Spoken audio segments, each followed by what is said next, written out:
Halo, perkenalkan nama saya Nicholas Yavin. Saya akan menjelaskan coding saya mengenai game Battle City.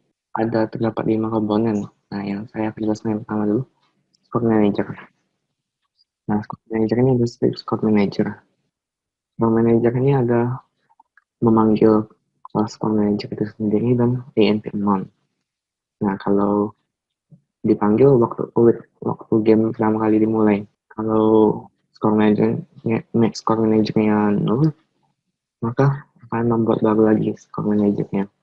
Ini dibuat untuk menampung skor dalam game.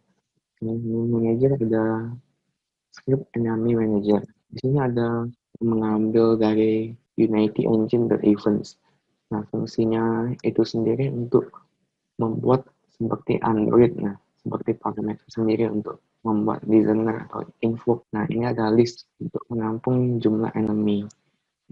Ambil dari kelas enemy. Ini fungsi enemy untuk mengambil kelas enemy dan kemudian menambahkannya ke dalam list. Kemudian remove enemy sama mengambil dari kelas enemy, kemudian menghapus dari list. Nah, sama seperti yang manager tadi, kalau dia nol, dia akan membuat baru. Nah, sebelum ke web manager, tadi kan terdapat script enemy. Nah, di sini ada script enemy.cs. Jadi kan di enemy manager menggunakan script enemy. Nah, ini script enemy ini cuman seperti untuk membuat enemy-nya. Sedangkan kalau enemy manager tadi untuk menampung enemy dan menghitung jumlah enemy. Waves manager, waves manager ini untuk mengatur jumlah waves di dalam game. Nah, tetap ada instance yaitu kelas manager itu sendiri, list waves, dan on change. Nah, ini seperti enemy manager. Gunanya tapi di sini untuk menambahkan jumlah wave dan menghapus jumlah wave. Ini sama seperti tadi, dia akan dipanggil waktu gamenya dimulai. Ada script untuk pause. Di sini ada script pause. Ini dia di awal nih, di set dia false. Karena kalau kita mulai game kan nggak mungkin pause-nya tiba-tiba langsung mulai. Nah, makanya ini kita set pause. Kemudian kalau kita klik resume, maka dia akan memanggil class on resume press, dan kemudian waktu di awal itu time skill-nya 1 ini berarti gamenya akan berjalan. Nah, kalau misalnya tombol resume-nya berhenti, ditekan, akan menghilangkan menu pause, mengubah time skill jadi 1. Nah, kemudian kursornya kita hilangkan lagi. Nah, di sini kalau misalnya kita menekan tombol escape, maka kursornya akan kelihatan lagi. Kemudian pause menu ini akan diaktifkan dan time skill-nya diubah 0. Diubah 0 ini berarti gamenya akan nge-freeze dan pause menu akan muncul. Selanjutnya kita ke game mode. Di sini dia mengambil kelas live. Nanti saya buka kelas live-nya. Di sini dia kalau nge-start menambahkan designer seperti player untuk player live dan player base live. Dia akan mengubah darah player dan darah base. Kemudian untuk enemy manager sama web manager. Nah, dia akan ngecek win condition di player live change. Kalau dia darah player kurang dari sama dengan 0, yang berarti darah player itu habis, dia akan nge-load skin yang loose. Berarti player itu akan kalah. Sama seperti kalau darah base-nya 0, kurang dari sama dengan 0, maka dia akan kalah juga. Dia akan menang kalau enemy manager-nya yang menampung enemy tadi berjumlah 0 di dalam listnya. Dan juga web manager. Di sini player live-nya kita set ke player dan base damage point. Ini ada object player dan ini ada object base. Di player ini ada berbagai macam atribut. Nah, animator ini untuk membuat player itu ada animasi. Seperti kalau dia idle, atau berjalan, atau menembak. Dan ada parameternya. Parameternya kita menggunakan velocity dan shooting. Nah, rigid body ini untuk membuat dia tidak melayang. Kita freeze rotation-nya agar dia tidak seperti terjatuh itu playernya. Kita buat kapsul collider agar player ini tidak nembus ke arena atau ke objek-objek seperti ini, kemudian ada step player movement. Di step player movement ini ada speed dan rotation speed. Nah, guna speed ini agar menentukan kecepatan player itu berjalan. Sedangkan rotation speed ini kecepatan memutar kamera dengan gerakan mouse. Nah, rigid body ini mengambil dari player yang tadi, mengambil objek rigid body-nya. Ini kalau kita start, kursornya akan kita mengaktifkan, kemudian mengambil komponen rigid body dari player. Nah, ini kalau kita tekan huruf W atau panah atas, maka dia akan melakukan relative force. Relative force ini berarti dia akan memberikan dorongan ke depan. Nah, karena mau ke depan, kita di sumbu Z-nya, speed-nya yang tadi, kecepatan yang tadi dikali time delta time. Jadi untuk setiap frame-nya kecepatannya seperti itu. Nah, sama seperti ini kalau panah ke bawah, dia akan min speed. Min speed-nya berarti dia berjalan ke belakang. Nah, kalau dia A atau panah kiri, nah karena dia mau ke kiri kan berarti sumbu X yang minus. Nah, kalau di D dia positif nilainya. Nah, sedangkan untuk menggerakkan mouse X dia, karena mouse-nya menggerakkan kiri kanan untuk mengangkat kameranya. Nah, dia add relative torque untuk mouse-nya. Arm, masuk level atau ini adalah objek-objek yang membangun player. Nah, sedangkan shoot point ini di sekitar dadanya player agar dia menembakkan di depan sini.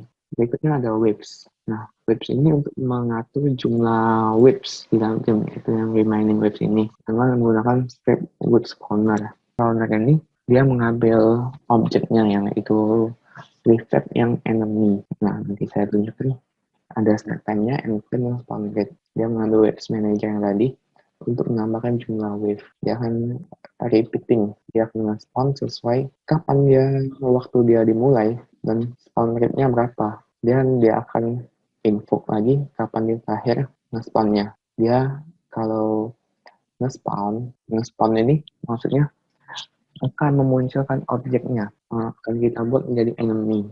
Transform position dan transform rotation. Untuk ini menaruh posisi enemy-nya di mana. Kalau dia spawner, dia akan remove wave-nya kalau dia sudah selesai nge-spawn. Berikutnya kita menggunakan enemy karena kita mau nge-spawn enemy-nya. Start time-nya 10, yang berarti 10 detik setelah game dimulai, dan end time-nya 20, berarti 20 detik setelah game dimulai. Spawn rate-nya berarti setiap 3 detik akan muncul satu enemy. Yang ini sama codingnya, cuman beda posisi saja. Kita lanjut ke Tyrion. Nah, Tyrion ini menggunakan collider untuk menambahkan batasan pada objek. Directional light ini untuk lebih ke mengatur lighting-nya. Nah, kalau water ini untuk ini objek air ini di bawahnya. Objek air ini sama menggunakan mesh collider juga. Kemudian ada waterfall. Di awal game mulai ada tampilin waterfall. Nah, waterfall ini dibuat memakai particle system. Nah, air ini beda dengan yang tadi, waterfall ini. Ini menggunakan particle system. Mengenai ini menggunakan visual effect. Ada rate-nya, banyaknya objek yang nge-spawn dalam 1 detik. Nah, ini karena mau hujan kan banyak, jadi objek air yang akan turunnya jadi saya set 10.000. Ini untuk posisi range-nya sama setiap ukurannya, ini kan dengan ukurannya berasal dari 100, 25, 100. Ya, buat jadi ini untuk kecepatan range-nya sama ini setiap airnya turun itu kapan dia berhenti. Ini saya 0,5. Posisinya juga dibuat random. Lanjut ke fire, seperti api itu. Nah, api ini semua seperti waterfall menggunakan particle system. Kayaknya sama untuk api juga ya, seperti yang fire tadi kodenya. Ini ada box collider untuk yang di bawah arenanya. Kemudian saya ke base. Di base ini ada like untuk lebih memudahkan mengatur posisi. Arena ini bentuk game ini. Nah, semuanya saya kasih collider agar dia tidak tembus. Nah, dia ada mesh collider, di luarnya ada box collider, ini juga box collider, semua objek-objeknya. Kemudian ada light. Nah, light ini bisa memunculkan cahaya. Tidak ada 2 light ya. Nah, kemudian ada bounce. Bounce ini untuk mengatur collidernya di tengah nih. Kalau misalnya player yang jalan ke daerah sini, dia tidak akan tembus ke daerah putih sini. Kemudian ada base dan exploit. Itu base playernya yang harus player jaga. Di sana ada box collector juga. Nah, sekarang ada script yang live. Nah, yang live ini ada amount dan on that. Dia ini lebih ke mengatur kalau misalnya jumlah darahnya kurang dari sama dengan 0, maka dia akan mendestroy objeknya itu sendiri. Amount-nya sekitar 100, berarti darah base-nya itu dimulai dari 100. Kalau dia 0, maka dia akan selesai gamenya. Jadi pemainnya akan kalah. Di playernya juga dia ada script live. Ya, di shotsnya untuk mengatur ada suara tembakan yang bisa player itu menembak. Yang rotate animation. Rotate animation ini gunanya agar objek itu bisa berputar di tempat. Dia mentransport, kemudian merotate. Nah, vektor tiganya ini pasti bisa disesuaikan. Nah, dikali speednya, berapa cepat dia berputar. Ini lanjut ke PP volume. PP volume ini lebih untuk mengatur efek pencahayaannya. Nah, coba saya matikan. Ya, seperti ini ya. Ini ada chromatic aberration, lebih untuk ngeblur. Nah, kemudian vignette ini untuk lebih menggelapkan. Nah, maksudnya untuk ngeblur saat bergerak. Nah, belum ini untuk ini cahayanya agak lebih terang ya. Dan depth of field. Depth of field ini untuk ini mempertajam fieldnya. Nah, kemudian ada shadow. Tone ini untuk mengatur bayangannya, pencahayaan bayangannya. Saya lanjut ke sound. Nah, di sini ada ambient sama musik. Ambient ini untuk mengatur bunyi ringnya. Sedangkan kalau yang di musik ini untuk mengatur bunyi dalam game. Kanvas ini adalah UI ini, tampilan ini. Ada image ini gambar ini. Nah, bar ini untuk mengatur darah player. Sedangkan frame ini untuk menampilkan frame-nya. Yang menggunakan script live bar. Dengan targetnya player live. Nah, untuk mengambil darah dari player. Di live bar ini ada image dan public live. Nah, ini untuk mengambil kelas dari live.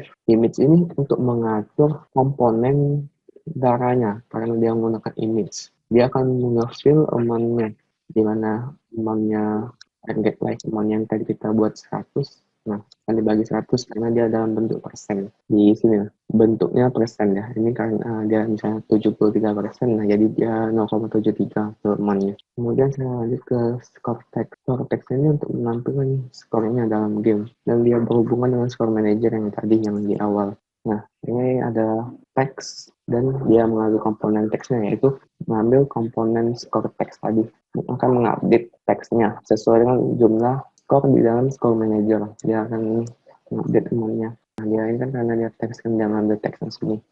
Bullet text ini sama seperti yang score text tadi. Bedanya untuk mengupdate yang bulletnya, bullet city 2. Tapi dia mengambilnya dari target shooting ini. Karena player yang menembaknya. Nah, coba saya buka player shooting. Player shooting ini untuk mengatur agar player itu bisa menembak. Nah, dia ngambil animator, effect, point, nah, bullet amount-nya, last shoot time, fire rate, sama audio source-nya. Dia kalau quick yang ngambil animator. Nah, kalau dia key-nya ditekan yang mouse sebelah kiri dan bullet amount-nya lebih dari 0 dan time skill-nya lebih dari 0, yang berarti gamenya itu berjalan.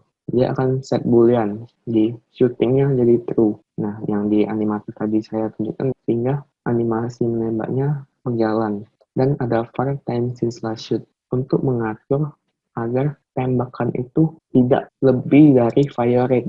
Nah, fire rate ini kan kita setting berapa per detiknya. Nah, kalau dia menembak, akan mengurangi bullet semuanya. Nah, dan akan memunculkan suara menembak. Yang object clone, dia akan memunculkan prefab. Nah, di sini ada bulletnya. Nah, ini untuk mengatur posisi dan rotasinya gimana. Nah, kemudian kalau misalnya dia tidak menekan lagi tombol mouse kiri, dia akan mengubah animasinya, shootingnya jadi false. Oke, saya lanjut ke boss bar. Nah, ini menggunakan script live bar. Target live-nya di sini dia untuk base damage point-nya itu untuk base player-nya. Nah, ada web stacks. Web stacks ini untuk menampilkan remaining webs-nya. Remaining webs-nya ini mengambil dari webs manager tadi. Nah, dia akan melihat di webs manager itu jumlah webs yang masih ada tuh ada berapa. Enemy stack. Nah, ini dia menggunakan enemies UI. Nah, enemies UI ini sama seperti webs UI juga. Tapi dia mengambilkan dari enemy manager. Nah, yang count jumlah enemy-nya. Nah, Kemudian ini event system ini sama berhubungan dengan UI. Nah, kemudian ada kamera. Kamera di sini ada dua macam. Yang guna yang tiga ini untuk menampilkan cutscene. Di sini saya buat. Jadi di awal game itu dia berputar dulu sebelum ke kamera yang player ini. Nah, kamera yang player. Nah, ini kameranya untuk mengikuti player. Kalau misalnya player yang bergerak, dia ikut bergerak juga. Nah, kemudian saya setnya priority-nya 50. Sedangkan yang di Vcam-nya yang Vcam yang 2 nya 20. Jadi priority-nya ke 50 ini. Jadi setelah dia menampilkan touchscreen, nah akan mengikuti playernya kameranya. Nah ini semua diatur di director. Nah animation track-nya, kemudian simulation track-nya main kamera. Objek-objek item ini sama item. Ini ada box collidernya, jadi kalau player mendekati dia tidak akan tembus. Nah sama ini dengan yang di base tadi ada rotate animation agar dia bisa berputar di tempat. Nah, kemudian tadi ada objek yang prefab. Nah, prefabnya ada bullet enemy, item sama player. Nah, kita buka yang bullet. Bullet ini ada forward movement. Nah, forward movement ini cuma ada speed. Dia cuma mentransaksikan ke depan. Setelah itu ada auto destroy dengan delaynya 5. Ini untuk mengambil delaynya, kalau misalnya bullet itu mengenai enemy, dia akan mendestroy enemy tersebut dengan delay yang sudah ditentukan. Nah, dia ada rigid body. Nah, sedangkan ada contact damager. Nah, contact damager ini ada damage. Dia kalau misalnya collide, misalnya enemy, dia akan mendestroy game objeknya. Dia mengambil darah dari enemy tadi. Jika darahnya tidak nol, dia akan mengurangi dengan damage. Jika misalnya darahnya misalnya nol, dia akan mendestroy game objeknya. Di bullet enemy, nah bullet enemy ini sama, ada auto destroy sama forward movement. Dengan rigid body-nya agar menyesuaikan dengan gravitasi, sama contact damager-nya dengan damage-nya 10. Jadi setiap enemy menembak dan mengenai player, maka darah player akan kurang 10. Sedangkan kalau misalnya player yang menembak enemy, maka darah enemy akan 50 berkurangnya. Jadi kalau nembak enemy 2 kali, maka enemy-nya akan langsung destroy dia. Ini ada objek enemy. Enemy ini ada animator ya seperti player tadi. Nah, capsule collider juga, rigid body. Nah, dengan life-nya juga 100. Nah, kemudian script enemy-nya. Ini untuk mengatur yang enemy perorangan. Ini ada explosion on death. Explosion on death ini untuk mengambil prefab partikelnya. Nah, dia akan mengambil dari komponen life-nya, yaitu darah enemy-nya. Kalau misalnya dia di life-nya kurang dari sama 0, nah dia akan memanggil listener on death.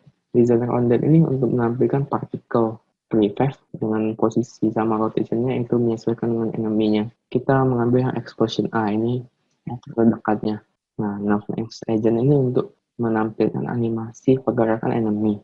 Nah, ini adalah Nav-Max Animator. Nav-Max Animator ini kita akan mengambil komponen animator sama agent waktu gamenya sebelum dimulai. Kemudian akan nge-set float di velocity agar kalau misalnya enemy yang bergerak, dia akan menampilkan animasi enemy yang bergerak. Ini ada store on death. Di store on death ini dia mengambil life juga. Kalau life-nya itu on death ya alias enemy yang mati, akan memanggil dari ini give point ini. Nah, dia akan ke score manager, kemudian menambahkan amount-nya plus sama dengan amount. Dia akan menambahkan amount-nya 10, berarti setiap membunuh enemy yang akan menambahkan 10 score point. Nah, ini sama seperti player untuk membangun objeknya. Kita lanjut saja ke AI. Ini ada site sama enemy FSM.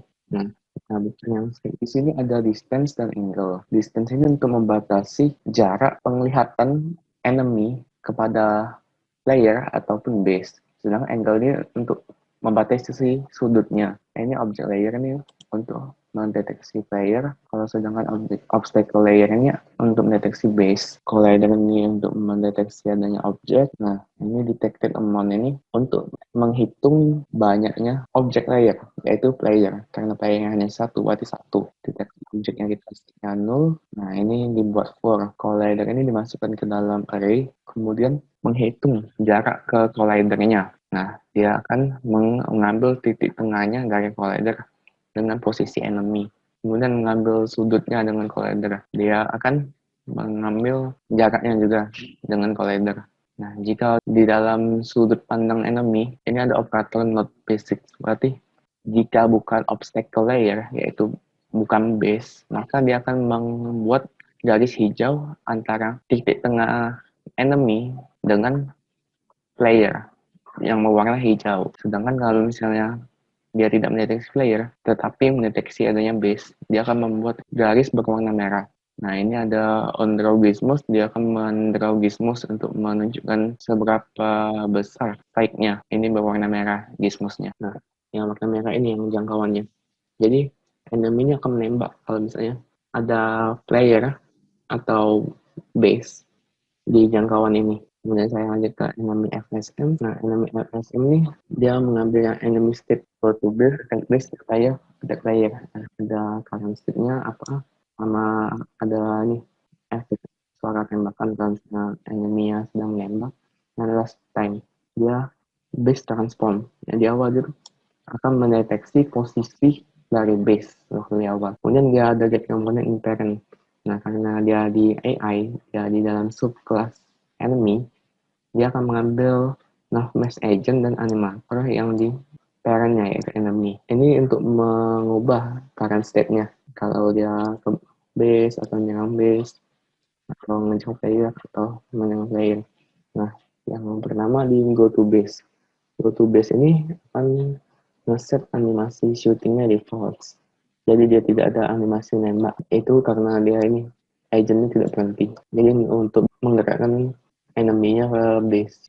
Nah, destination-nya agar dia berjalan ke posisi base-nya.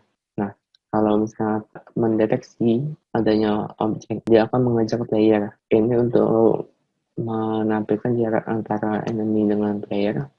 Misalnya base-nya dalam jangkauan yang set-nya, maka dia akan menyerang base. Dia di attack base-nya, dan stop-nya terus karena dia kan akan berhenti kalau misalnya di base itu dalam jangkauan. Nah, dia akan memanggil loop to. Loop to ini, nah di sini, nah dia akan mengambil posisi antara base atau player. Dia akan menembakkan ke arah itu posisinya. Nah, karena di sini attack player, maka dia akan menembaknya ke attack base dia akan mengambil posisi yang base-nya. Kemudian dia mengambil yang shoot. Nah, dia di shoot akan mengubah animatornya jadi shootingnya itu, yaitu dia saat dia menembak. Dan time scale harus lebih dari 0, yaitu game itu harus berjalan, tidak nge-freeze. Ini sama seperti yang di player shooting untuk menembakkan. Nah, ada shotgun play ini untuk memainkan suara tembakan dan instantiate bullet prefer untuk memunculkan bullet yang untuk yang musuh tadi. Yang kalau misalnya ditembakkan mengenai player, dia akan kurang 10 HP playernya. Nah, kemudian ada chase player yang mengubah shooting jadi pulse lagi. Ini sama seperti yang ke base. Kalau misalnya stack-nya tidak mendeteksi adanya player, maka dia akan ke base. Sedangkan kalau dia mendeteksi adanya player, dia akan ngejar player. Nah, dia destination-nya akan menuju ke posisi player. Nah, ini sama untuk mengambil jaraknya antara enemy dengan player. Nah, kalau misalnya player itu dalam jangkauan, enemy ini akan menembak player. Nah, menembak player dia berhenti. Sedangkan kalau player itu bisa menembak sambil jalan, sedangkan enemy ini akan berhenti sambil menembak. Nah, kalau dia tidak mendeteksi adanya player, maka dia akan kembali ke base. Nah, dia look to side sensor detected object transform position. Nah, dia ini maksudnya akan mendeteksi ke jarak posisi playernya, kemudian menembak. Nah, ini distance-nya sama seperti yang di player untuk mengambil jarak antara enemy sama playernya. Nah, kalau misalnya jarak ke playernya lebih jauh, nah, dan tidak dalam jangkauan menembak, dia akan mengejar player. Nah, ya sedang di sheet yang tadi, yang loop tuh sama Gizmos. Nah, Gizmos ini untuk menampilkan. Nah, kalau yang warna biru untuk jarak menyerang player, sedangkan kalau yang warna kuning untuk menampilkan Gizmos jarak menyerang base. Nah, ini ada mengambil suaranya, yaitu gunshot ini. Jadi untuk penampilan suara, nah firing-nya jumlah tembakannya, yang biru ini untuk jangkauan mengejar player. Kalau misalnya terdeteksi di sini, sedangkan dia akan menembak kalau misalnya player itu dalam jangkauan warna yang merah gini gizmosnya. Sedangkan dia enemy akan menyerang base kalau dia jaraknya yang warna kuning, sedangkan dia akan baru menembak kalau nyampe jaraknya yang warna merah. Baiklah, sekian dari saya. Semoga bermanfaat. Terima kasih sudah menonton.